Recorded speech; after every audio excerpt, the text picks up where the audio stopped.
creo que lo más importante para mejorar la salud es la educación. La mala alimentación, el excesivo sedentarismo generan problemas de salud. Si no hay una comunión muy fuerte entre la población y los médicos en general, nunca vamos a solucionar el tema. ¿Cuánto le importa a los uruguayos la salud? Es como para disparar una pregunta. ¿Es de la boca para afuera o es en serio? Yo creo que es muy importante, porque en definitiva hoy en día estamos haciendo una educación de la salud y creo que el gobierno está haciendo una campaña muy importante. Empezó con el tabaco, pero siguió con otros temas. Y realmente estamos viendo que se está ampliando el espectro en todas las edades, porque ya de pediatría en adelante se está viendo que hay un interés por la salud. Y bueno, tenemos que seguir bregando los médicos y todos los integrantes del grupo de salud, desde los enfermeros, las NERS, tenemos que integrar ese grupo tan importante para concientizar a toda la población en general. Sí, y yo creo que por lo menos desde el aspecto pediátrico, en la parte infantil, es algo que realmente preocupa, es algo que realmente genera mucha ansiedad y genera muchas veces mucha angustia. La pediatría trata, como siempre, de ser lo más preventiva posible y lo menos curadora de los problemas de salud. O sea, la idea en general, desde su concepción, la idea de la pediatría es evitar llegar a la enfermedad. Por eso la orientación histórica siempre de la pediatría ha sido el control del niño sano, el control de crecimiento, el control del desarrollo, para que no aparezca un día un niño a los 4 años y que no camina y que nunca caminó y que nadie se enteró. Por eso, como bien decía Fernando, la idea es la prevención y el gobierno ha establecido pautas que son cada vez más ajustadas a la evolución del desarrollo, a la evolución de la enfermedad, de la salud, para evitar llegar a la situación de enfermedad como la forma siempre más económica, no solo en términos monetarios de economía, sino de daño que se puede generar en las personas cuando se previenen las enfermedades. Hay un tema ahí de los médicos y el abordaje que se hace, pero a nivel de los usuarios y las personas, ¿son largoplacistas o cortoplacistas? O sea, yo espero a estar gordo para adelgazar, o espero a sentirme mal, o a que el nene esté todo brotado para después consultar, o no sé, o sea, en ese sentido, ¿cómo lo ven entre ustedes? Lo que estamos viendo es que hay una concientización de la población en general, concientización real, desde los niños hasta los jóvenes y después los adultos. Pero tenemos que seguir trabajando, porque si no seguimos trabajando en esto, la prevención es fundamental. Como dijo él, ¿no? Si nosotros agarramos un problema de pequeño, vamos a prevenir las enfermedades cardiovasculares. Entonces, por ejemplo, si uno analiza la mortalidad cardiovascular a lo largo del tiempo, hace 15 años era 33% la mortalidad cardiovascular y ahora es 27%. Entonces ha ido mejorando por el tratamiento de los factores de riesgo como hipertensión arterial, colesterol, diabetes.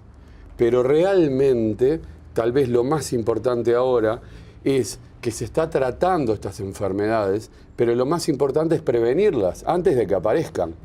Ahí empieza el tema desde los niños, ¿no? Cuando antes de los 12 años la obesidad se ha duplicado en Uruguay. Entonces, si se duplicó la obesidad en Uruguay antes de los 12 años, lo primero que tenemos que hacer es prevenir la obesidad antes de los 12 años, porque después vamos a tener... Yo en mi tercer libro escribí un capítulo que era cuando los niños se mueran antes que los padres. ¿Tá? Los hijos se mueran antes que los padres. ¿Por qué escribí esto? Porque realmente estamos viendo enfermedades que ahora se ven a los 20, a los 30, a los 40 y antes se veían a los 60. Entonces, ¿qué está pasando acá? ¿Qué está pasando a nivel social? Estamos haciendo una mala prevención. Hay un problema y es que, por ejemplo, como tema genérico, el tema de la obesidad es un verdadero problema y por supuesto que no empieza a los 18 años cuando empiezan a ver médico de adulto. Empieza de niño y es más, empieza de bebé. O sea, ya se puede plantear que la alimentación a pecho exclusivo, los primeros 6 meses, tiene también incidencia en el desarrollo posterior de obesidad. Ya se puede hacer cálculos que los niños pequeños, cuando aumentan su masa corporal en ciertas proporciones, ya están augurando que ese adolescente o adulto pueda tener obesidad. Los padres son, creo que de todos modos los padres tratan de ser más activos en los niños para sus hijos que para sí mismos de repente, ¿no? Me parece que ellos son conscientes de que el problema del niño hay que evitarlo, y me parece que me pasa a mí, nos pasa a todos. Uno indica a tal persona ir al médico, al control, de repente uno no hace el control que debiera, pero lo hace hacer más en los niños. Y la pediatría, y insisto, la medicina trata de que la prevención primaria de las enfermedades sea el punto central. Después tendremos buenas medicina de segundo nivel o medicina de tercer nivel, pero la atención primaria, la medicina de primer nivel, evitar que surja la obesidad, evitar la hipertensión, el consumo de drogas, el consumo de cocaína, de drogas, no empieza a los 20 años, muchas veces empieza a los 12, 13, 14, 15. La educación son los problemas que podemos hacer, debemos hacer para evitar la progresión a la enfermedad. Y en ese sentido también la pediatría y la medicina en general, o la ciencia tomada en general, creo que el tema de vacunas es algo que ha tomado en forma muy fuerte, con mucho volumen, porque hoy en día realmente podemos decir que hay muchas enfermedades de las cuales antes los niños se morían y las personas en general se morían o tenían secuelas severas. Hoy esas enfermedades han desaparecido y no existen. Y entonces, en el medio de esto surge toda una problemática, que la gente ve que no existe la enfermedad, entonces piensa que para qué voy a vacunar si igual la enfermedad no existe. No se dan cuenta que no existe gracias al mantenimiento de la presión sobre las enfermedades de las vacunas. Yo no tengo sarampión en Uruguay porque tengo una buena cobertura de vacunación con triple viral. Y no es que no haya sarampión, entonces ¿para qué me voy a dar la triple viral si igual sarampión no hay? Y eso es lo que estamos viendo en el mundo. Países como Venezuela, que por situaciones locales, políticas, económicas, aflojan la presión de las vacunas sobre la población, inmediatamente empiezan a surgir enfermedades que llamamos después reemergentes, que son consecuencia indudable de la falta de la presión que ejerce las inmunizaciones. Y las inmunizaciones, por otro lado, estamos viendo una extensión que cada vez progresamos más. El avance de la tecnología trajo un poco eso, ¿no? Trajo mejoras a nivel de farmacéutico y todo, pero también trajo aplicaciones y todo que promueven o facilitan la automedicación. ¿Cómo ven esa automedicación? Hay que tener cuidado con eso, porque si uno no tiene cuidado con eso, realmente está entrando en un error que muchas veces es fatal. Porque lo que dice él, es tan importante estar vacunado y solucionar un tema como el sarampión o como cualquier enfermedad, como negarla y decir ya no está más, no existe más, y empiezan pequeños brotes que después van favoreciendo una enfermedad que estaba prácticamente paliada. Y esto es por la desinformación o la mala información, que es mucho peor la mala información que la desinformación. Yo prefiero el paciente que viene sumiso a decir, bueno, ¿qué es lo que tengo que hacer con mi hijo? ¿Qué es lo que tengo que hacer yo? ¿Qué es lo que cómo me tengo que preocupar por mí mismo? A ese paciente que dice, no, voy a buscar, y entra a internet y mira un montón de información que está del lado de lo que él quería escuchar, y de repente lo escucha, porque en realidad para publicar no necesito nada, yo publico y punto, y queda publicado y ya está. Entonces encuentro lo que yo quiero y estoy paliando mi propia futuro, el propio futuro mío y de mi familia. Es un tema más cultural y educacional, como se estaba planteando, porque también se necesita. Nosotros muchas veces le planteamos a los padres que ellos ciertamente de repente decidan ciertas instancias médicas, y es difícil, pero se va generando paulatinamente con el avance de la medicina un problema que es la medicina un poco defensiva. Entonces, es un equilibrio y esto es un problema de biología, no es un problema de matemáticas. Yo siempre digo, esto es medicina. Yo pienso que yo le voy a dar un determinado medicamento y va a solucionar, pero no es 100% ni es 0%. No existe esas opciones en medicina. Esto es biología, no es matemática, no es una ciencia exacta.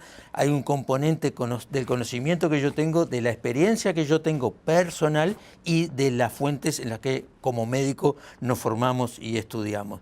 Tampoco queremos tener madres o padres, en particular en la pediatría, que cada vez que el niño estornuda tengamos que nosotros verlo y reconocerlo porque pretendemos que haya un nivel cultural, un nivel educacional que resuelva, que la madre tenga la capacidad, como ha tenido toda la vida históricamente, de resolver los problemas iniciales y solucionar. No todo tiene que resolverse con un médico que lo vea. Digo, para no pasarnos a la otra punta, porque tampoco puede ser que si el niño tiene 37,5 y está jugando, digamos, no, hasta que no lo vea el médico nadie puede hacer nada. No pretendemos medicalizar tanto. Pero tampoco formarnos en Internet o pretender que lo que sea Internet, como está escrito en inglés o como está escrito en la computadora, parezca que es la palabra mágica que resuelve todo. Y nosotros, como médicos, tratemos de evitar ser presionados para actuar en forma de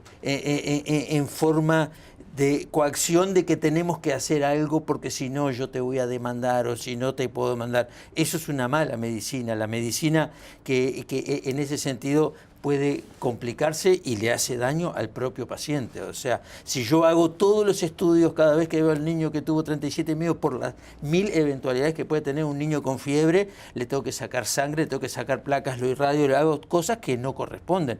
Entonces hay que asumir que estamos frente, la salud es un problema biológico, no es matemático. Nosotros tratamos de formarnos lo mejor posible, tratamos de tener nuestra experiencia la mejor posible, actuamos por lo menos en general, globalmente en la medicina, como cuando actuamos con un paciente, actuamos de la misma manera que si actuáramos con un familiar, y tenemos que tener cierto sentido común para no tener una medicina defensiva que es mala, que es cara y que puede ser dañina. ¿Pueden decir que los uruguayos están sobremedicados, tanto adultos como niños? Sí, claro. Seguramente acá hay un problema serio.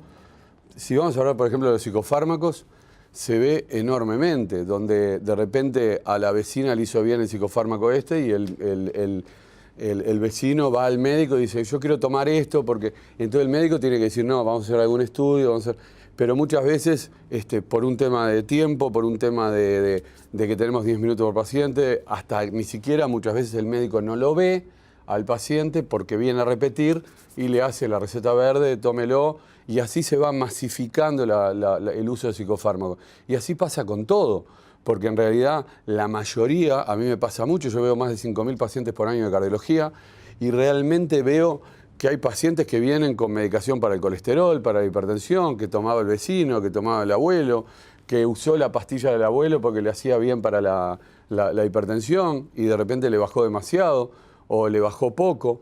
Y realmente acá el problema más grande que hay es que no entendemos que cada uno somos únicos. Hasta el hermano gemelo es único con respecto al gemelo.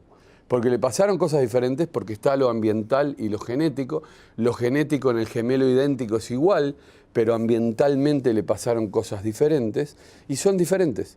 Entonces cada uno tiene que ir al médico. ¿Pero estás de acuerdo con lo de la sobremedicación? Bueno, en pediatría eso creo que no ocurre de la misma manera que ocurre en adultos. Creo que se refiere sobre todo a la población más de gente de 40, 50 para arriba que está laburando y que estamos trabajando y que voy, y si esto te hizo bien, yo lo tomo también y vamos arriba. En pediatría, en tema de sobremedicación, que a nosotros más nos preocupa, más nos asusta, es el uso de antibióticos, porque se interpreta que el antibiótico es casi un medicamento antipirético, antifebril.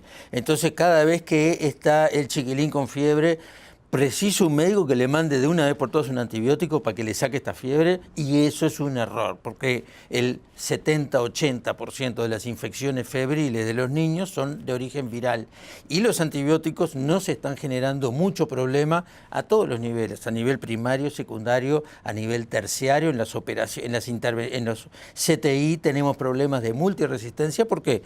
Porque nos hemos equivocado los médicos y porque las familias tratan con antibióticos, y vuelvo un poco a la medicina defensiva.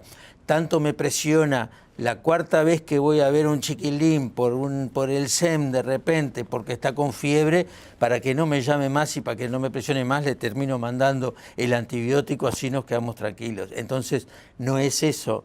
O sea, lo que quiero transmitir es que no solo es problema de los familiares, es problema también nuestro, de los médicos, es problema del sistema de salud y de transmitir de repente los médicos a la familia que los niños tenemos que entender que los niños tienen enfermedades que son febriles, que duran determinados días, que hagas lo que hagas, va a terminar curarse espontáneamente, porque, vuelvo a decir, 80-90% de los cuadros febriles en los niños, groseramente hablando, son de etiología viral y no requieren de antibiótico. Ojo, el problema es que cuando requieren de antibiótico puede ser muy grave la enfermedad si no se le aplicó el antibiótico en el medio. Entonces se transmite un mensaje un poquito ambiguo, ¿no? ¿Por qué no me llamó antes, que le teníamos que dar el antibiótico antes, cuando la madre con buen criterio había querido? Entonces nosotros, y vuelvo a lo mismo, esto es biología, esto no es matemática, no tenemos la varita mágica, y en cada situación hay que poner el sentido común y llamar o no llamar al médico de acuerdo a las circunstancias puntuales en cada caso. Pero sí decimos que en pediatría nuestro mayor temor en general no es la sobremedicación en general, porque los niños, a no ser que tengan enfermedades específicas, no requieren medicamentos, pero el problema que nos preocupa mucho es la sobreadministración de antibióticos, que muchas veces indican prácticamente los padres porque quieren resolver el tema más rápido, y eso es un error, y nos está generando mucha aparición de gérmenes multiresistentes que cuando queremos tratarlos con los antibióticos clásicos no son efectivos. ¿Cuál es el principal enemigo y aliado de la salud de los uruguayos? O sea, ¿es depresión, es la obesidad, son vicios de, no sé, fumar, etcétera, hábitos, estrés? ¿Cómo lo ven hoy? Bueno, la vida se va generando un problema, las formas de vida, las rutinas de vida van cambiando. Hace 25, 30 años la madre habitualmente estaba en contacto con sus hijos y vivía la llevada, la traída a la escuela y el contacto. Hoy en día nosotros estamos viendo que naturalmente y por necesidad familiar, económica, lo que fuera, el matrimonio trabaja, mucha cantidad de familias son monoparentales, no son madre y padre, cada vez hay más el monoparental, y entonces el control de esos niños y adolescentes va quedando en manos de terceros, y eso me parece que genera globalmente un problema, porque bueno, nos pasa a diario que uno ve en los informativos y ve las cosas que pasan, porque hay falta, digamos, de un contacto, de una vida familiar. Hay una escolarización siempre que es positiva para las situaciones económicamente más difíciles, ¿no? Es muy precoz de los niños, pero en lo posible trataríamos de que los niños no tienen por qué estar a partir de los 6, 7 meses en guardería. Pero bueno, lamentablemente, familias muchas veces monoparentales con la madre que trabaja, el niño tiene que ir a una guardería.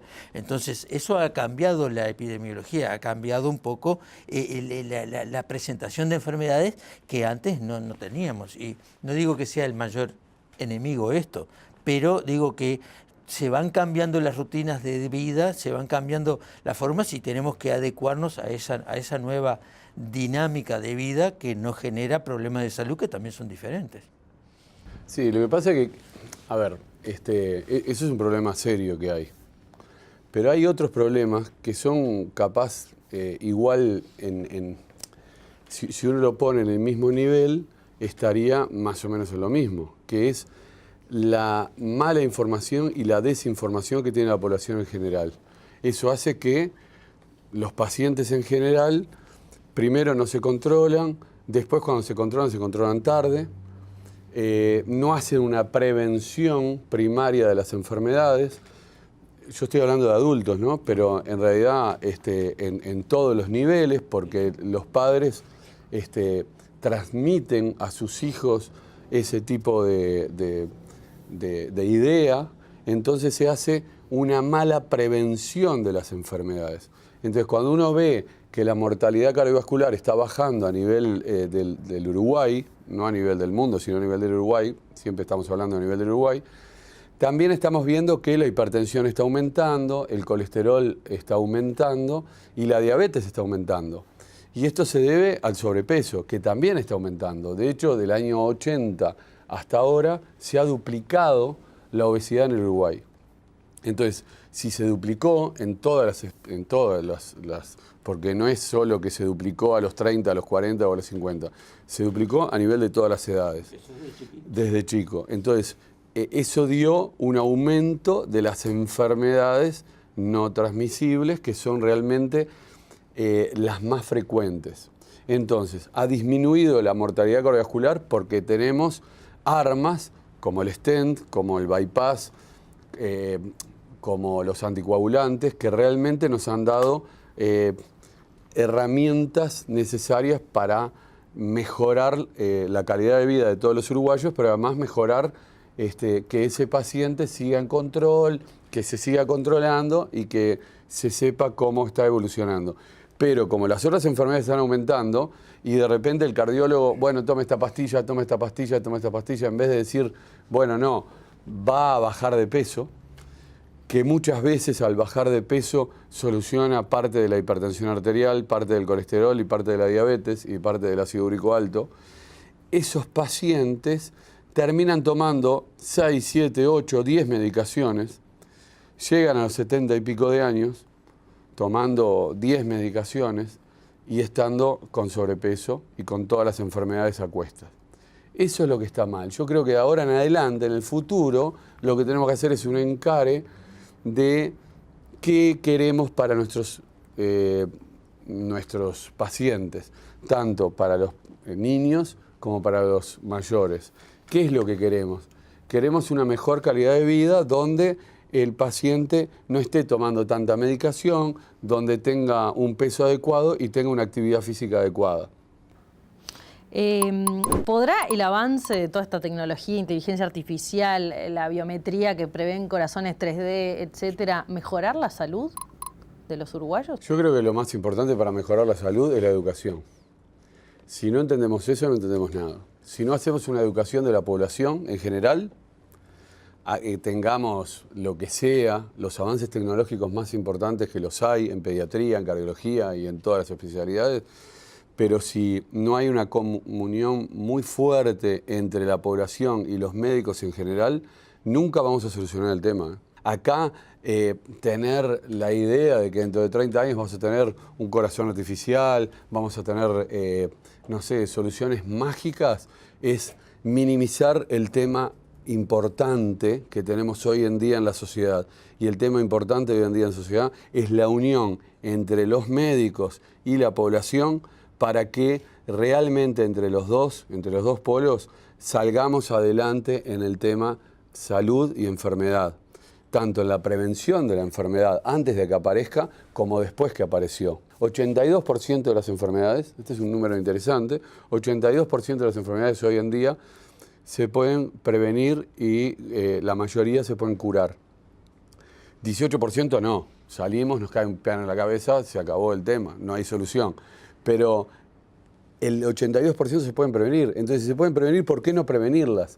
El tema es que hay, primero, una información muy grande que nos rodea y que de repente caemos en eso. Y segundo, no hay una comunión importante entre el grupo médico, científico y la población general, donde por problemas de tiempo, por problemas de descreimiento o por lo que sea, se ha ido separando y debemos unirnos de vuelta para trabajar juntos en este tema. Y además creo que no puede haber una contraposición de lo que es el desarrollo ultra específico para el paciente que hay que hacer un trasplante renal o para el paciente que hay que trasplantarle el corazón. No lo podemos contraponer, pero tiene que haber un desarrollo paralelo de las dos cosas simultáneamente.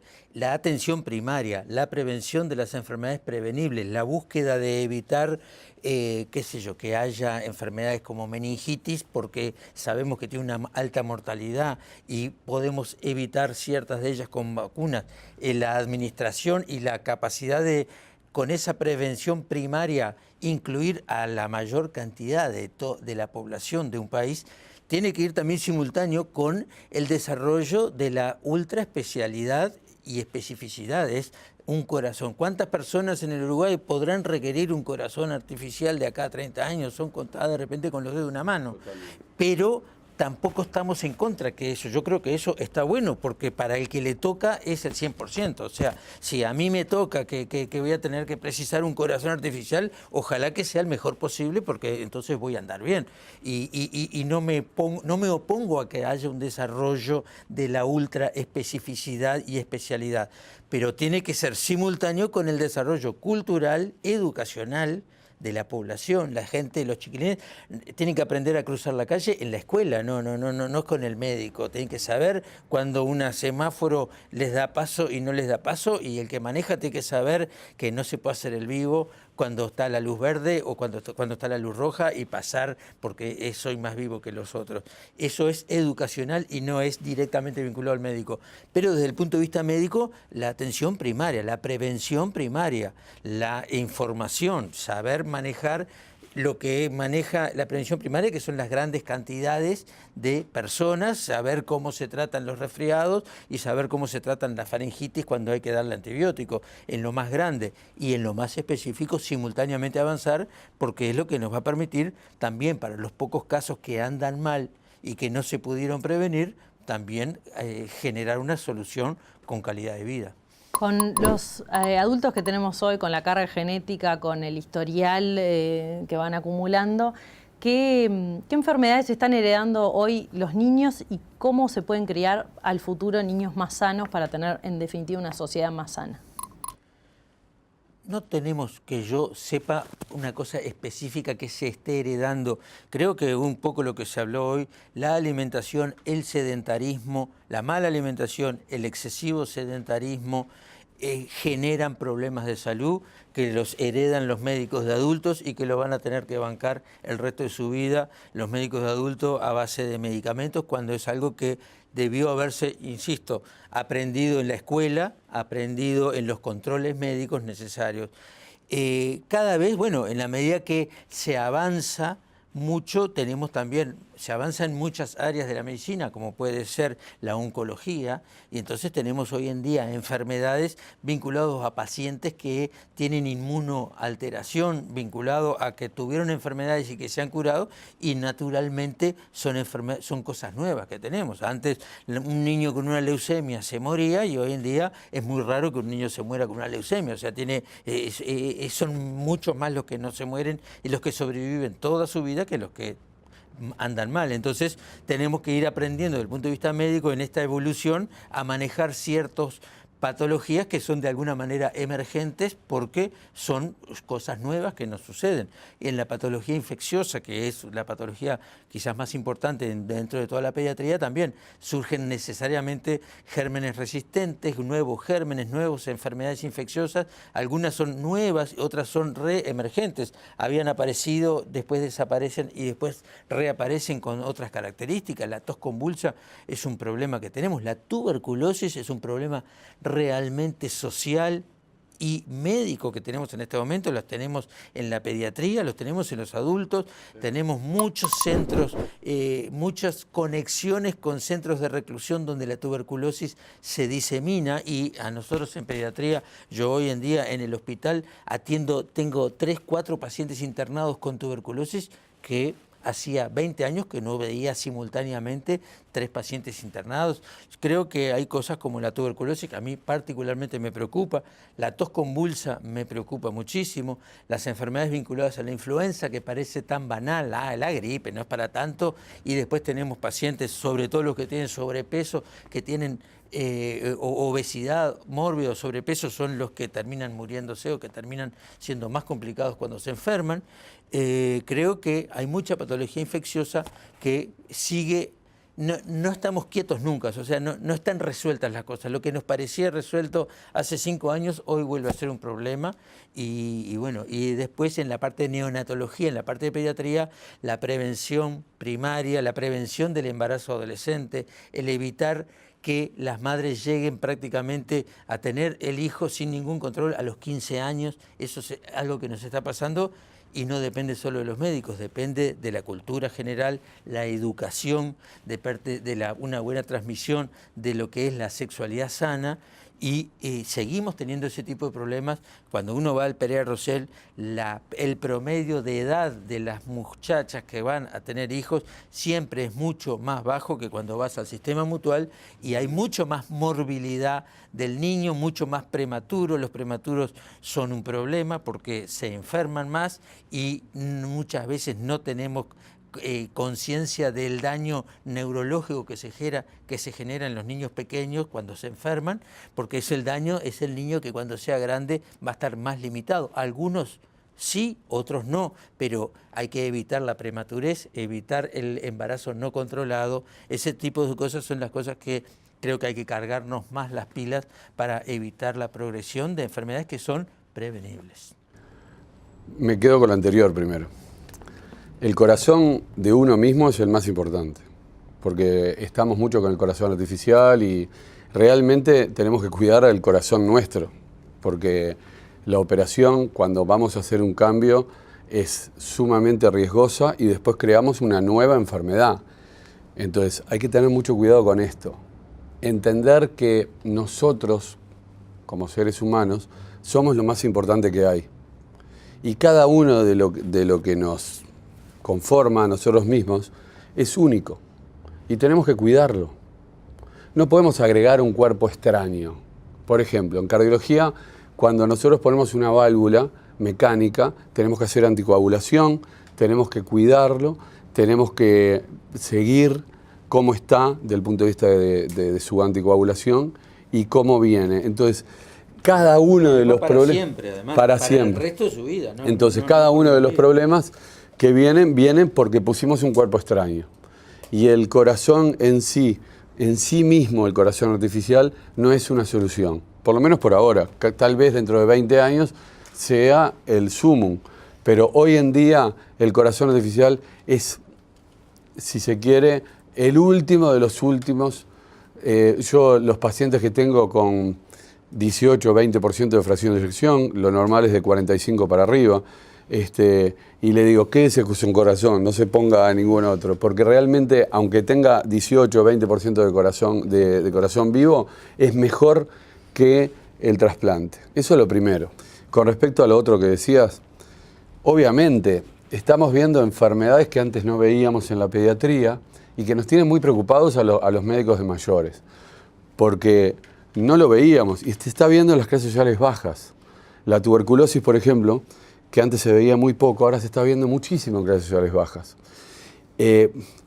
Esto es por una desinformación, por una mala atención primaria, pero además porque la persona no va a los centros que tiene que ir. Y esto es un reclamo para todos los que nos están escuchando, de que vayan a los centros que tienen que ir para prevenir, porque la prevención sigue siendo lo más importante en esto. En las enfermedades pediátricas, en las enfermedades de adultos. En las enfermedades de adultos, para tener un peso adecuado, para tener una actividad física adecuada, y con eso se va a prevenir las diferentes enfermedades. Pero si no las podemos prevenir, por lo menos tratarlas. Pero hay que tratarlas cuanto antes, porque eso que estaba diciendo él, que lo leímos en los libros, la enfermedad que se da en los huesos, que no se veía antes, ahora lo estamos viendo. Lo estamos viendo porque esas poblaciones, sobre todo de clases sociales bajas, están teniendo enfermedades que antes no las veíamos y que ahora las vemos. Entonces estamos retrocediendo. Desgraciadamente, en ese caso, hay un retroceso en la atención primaria de las diferentes enfermedades. Y en eso hay que tener mucho cuidado, porque si retrocedemos, estamos yendo mal. No tenemos que esperar a tener el corazón artificial. Estamos viendo enfermedades como la tuberculosis, que está empezando en edad pediátrica con connotaciones de salud sumamente importantes. Entonces, ¿cómo vamos a hablar de corazón artificial si estamos viendo que estamos retrocediendo en las clases sociales bajas y en la atención primaria? Y en eso es lo que hay que tratar hoy en día. Hoy, siglo XXI, año 18, lo que tenemos que entender es que lo más importante que tenemos que hacer es la prevención primaria en pediatría y en enfermedades no transmisibles de la edad adulta, porque también lo estamos viendo en los hospitales que enfermedades como la hipertensión arterial, el colesterol y la diabetes se están viendo mucho más precozmente. Y decimos, yo no voy a estar enfermo, no voy a estar enfermo y realmente voy a tener una enfermedad. Y esa enfermedad puede ser la última. Exacto. Gracias.